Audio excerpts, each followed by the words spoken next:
Sa mga nakaraang taon, isa ang ashwagandha sa pinakamabentang herbal supplement sa buong mundo. Marami ang gumagamit nito para sa stress, labis na pagkabalisa sa mga taong hirap makatulog, muscle building, fertility, at maging sa pagpapalakas ng resistensya o immune system. Dahil dito, marami ring claims ang kumakalat sa social media, ngunit hindi lahat ng ito ay suportado ng matibay na ebidensya. Kaya sa video na ito, pag-uusapan natin ang ashwagandha batay sa kasalukuyang scientific evidence. Pag-uusapan natin kung ano ito, paano ito gumagana sa ating katawan, ano ang mga benepisyong may sapat na ebidensya, ano ang mga claims na kailangan pang pag-aralan, pati na rin ang tamang paggamit, posibleng side effects, at mga taong dapat mag-ingat bago uminom nito. Hello everyone! Ako po si Renz Marion at isa po akong licensed pharmacist at licensed nurse dito sa Pilipinas. At kung bago ka pa lang sa aking YouTube channel, please click the subscribe button and notification bell para lagi kang maging updated sa aking mga latest video uploads.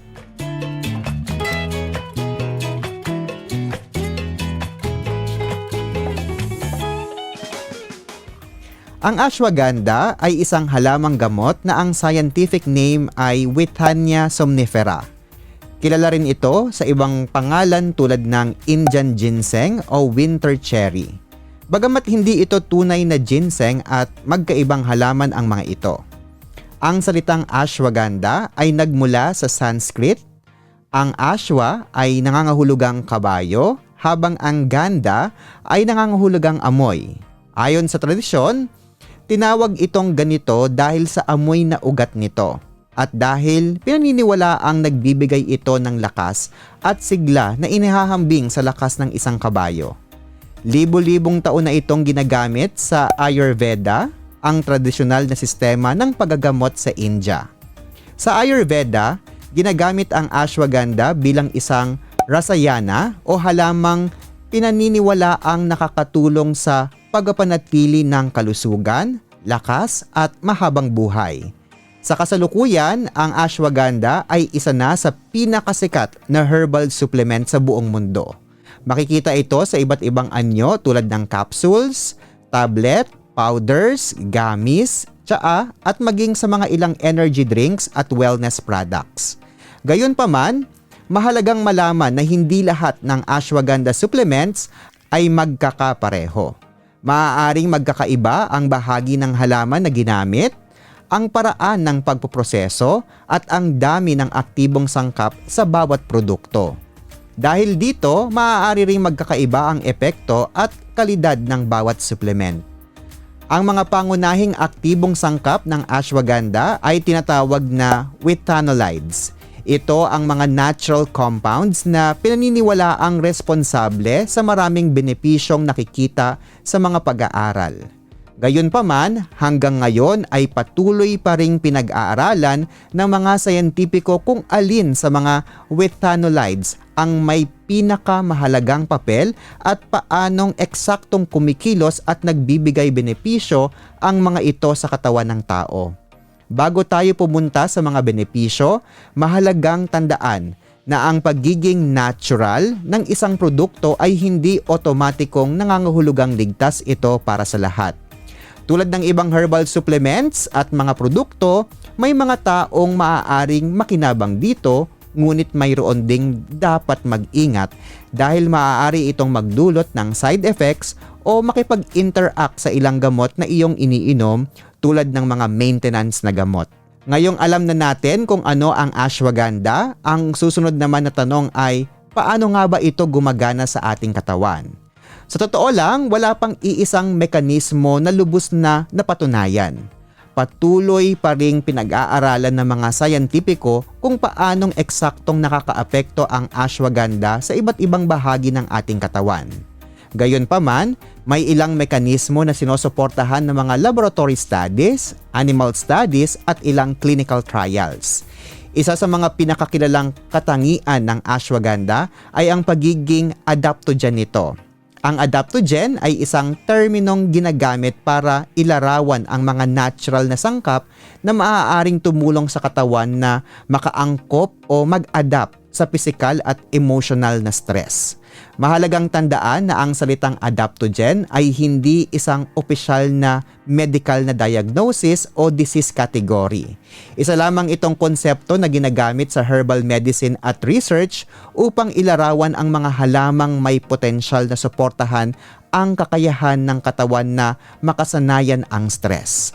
Kapag tayo ay nakakaranas ng stress, nag-a-activate ang tinatawag na hypothalamic pituitary adrenal axis o mas kilala bilang HPA axis. Ito ang pangunahing sistema ng katawan na kumokontrol sa ating stress response. Kapag na-activate ang HPA axis, naglalabas ang adrenal glands ng hormones na cortisol na tinatawag ding stress hormone.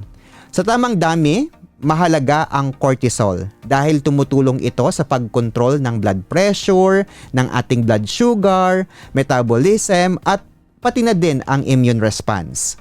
Ngunit kung madalas o matagal tayong nakakaranas ng stress, maaaring manatiling mataas ang level ng cortisol.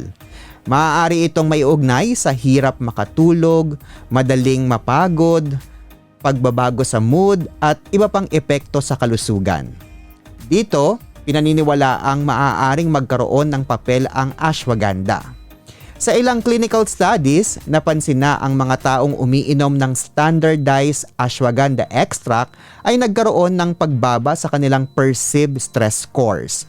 At sa ilang pag-aaral, nakita rin ang pagbabago ng cortisol levels. Gayunpaman, hindi pare-pareho ang resulta sa lahat ng pag-aaral. Kaya kailangan pa rin ng mas marami at mas malaking clinical trials upang lubos na makumpirma ang epekto nito. Bukod dito, may mga laboratory studies na nagpapakita na ang ashwagandha ay maaaring magkaroon ng anti-inflammatory at antioxidant properties. Ibig sabihin, maaari nitong matulungan ang katawan na mabawasan ang oxidative stress at inflammation o yung pamamaga. Gayunpaman, mahalagang tandaan na ang resultang nakikita sa laboratorio o sa mga hayop ay hindi laging nangangahulugang ganun din ang magiging epekto sa tao. Mayroon ding mga pag-aaral na nagsasabing maaaring makaapekto ang ashwagandha sa ilang neurotransmitter sa utak, kabilang ang gamma-aminobutyric acid o GABA. Sa madaling salita, ito ay may mahalagang papel sa pagpapakalma sa nervous system. Isa ito sa mga posibleng dahilan kung bakit pinag-aaralan ang ashwagandha para sa stress at kalidad ng pagtulog. Ngunit hanggang sa kasalukuyan, hindi pa ganap na nauunawaan ang eksaktong mekanismo nito sa tao. Kaya mahalagang tandaan na ang ashwagandha ay hindi kumikilos tulad ng isang pain reliever o antibiotic na may iisang malinaw na target. Ang mga epekto nito ay mas komplikado at maaaring resulta ng pinagsamang impluwensya nito sa iba't ibang biological pathways. Ito rin ang dahilan kung bakit patuloy pa rin itong pinag-aaralan hanggang sa ngayon. Ngayong napag-usapan na natin ang mga posibleng benepisyo ng ashwagandha, pag-usapan naman natin ang kaligtasan o safety ng paggamit nito. Marami ang nag-aakala na ang herbal o natural ay isang produktong otomatiko na itong ligtas. Ngunit mahalagang tandaan na ang salitang natural ay nangangahulugang walang side effects. Tulad ng mga gamot at iba pang dietary supplements, maaaring magdulot ng mga hindi kanais-nais na epekto ang ashwagandha, lalo na kung hindi ito ginagamit ng tama o kung may iniinom kang ibang gamot. Sa kabutihang palad, batay sa mga clinical studies, karamihan sa mga taong umiinom ng ashwagandha sa inirekomendang dose ay nakakaranas lamang ng mild na side effects. At madalas ay nawawala rin naman ang mga ito kapag itinigil ang paggamit. Kabilang sa mga pinakakaraniwang naiulat na side effects ang pananakit ng tiyan, pagduduwal, pagsusuka, pagtatae at minsan ay antok o pagkahilo. Dahil maaari itong magdulot ng pagkaantok sa ilang tao, ipinapayo na alamin muna kung paano nagre-response ang iyong katawan bago tayo mag-engage sa ilang mga activities tulad ng pagmamaneho o kaya naman ang pag-ooperate ng mga mabibigat na makina. Bagamat bihira, may mga naiulat ding kaso ng liver injury o pagkapinsala ng atay na naiuugnay sa paggamit ng ilang ashwagandha supplements. Sa ngayon, hindi pa ganap na malinaw kung ang mismong ashwagandha ang direktang sanhi. Kung may kinalaman ang sobrang doses o kung ang problema ay dulot sa kalidad ng ilang produkto lalo't kung ito ay hindi rehistrado ng FDA. Gayunpaman, dahil may mga ganitong ulat, mahalagang maging maingat sa pagbili ng mga peking ashwagandha sa market. Kung habang umiinom ng ashwagandha at makaranas ka ng paninilaw ng balat o mata, maitim na ihi, matinding pananakit sa kanang bahagi ng tiyan o hindi maipaliwanag na matinding panghihina, itigil agad ang paggamit at kumonsulta sa doktor sa lalong madaling panahon.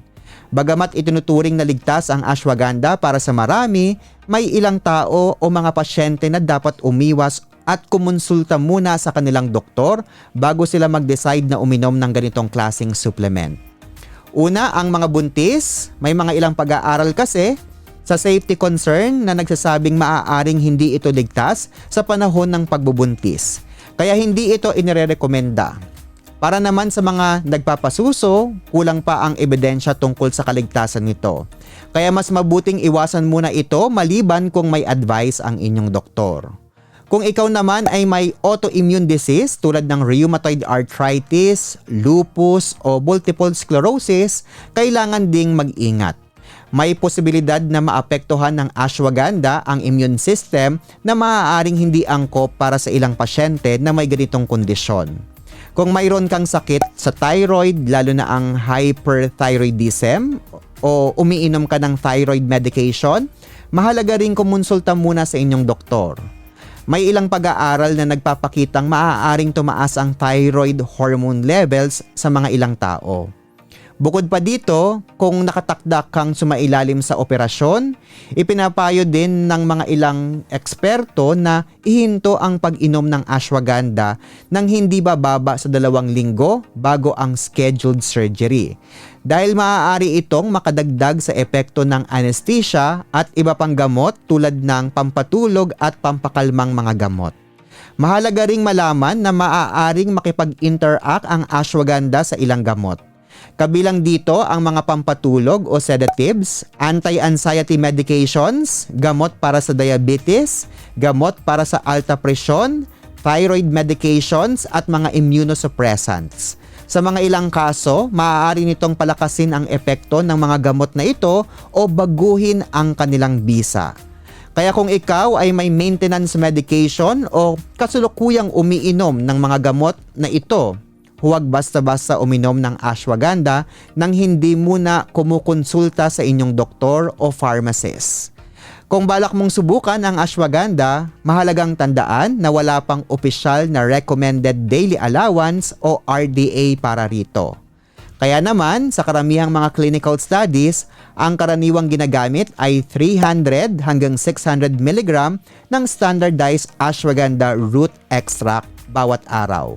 Kadalasan ay hinahati sa 1 o 2 dose depende sa produkto. Hindi rin ibig sabihin na kapag mas mataas ang dose ay magiging epektibo. Sa katunayan, ang pag-inom ng mas mataas na dose ay maaari lamang magpataas ng panganib ng side effects. Kapag bibili ng ashwagandha supplements, lagi pong tandaan na piliin ang mga produktong mula sa mapagkakatiwalaang manufacturer at may malinaw na impormasyon sa label. Mas mainam na makita sa label kung ano ang uri ng extract at ang mga nilalamang withanolides, dahil ito ang pangunahing aktibong sangkap ng halamang ito.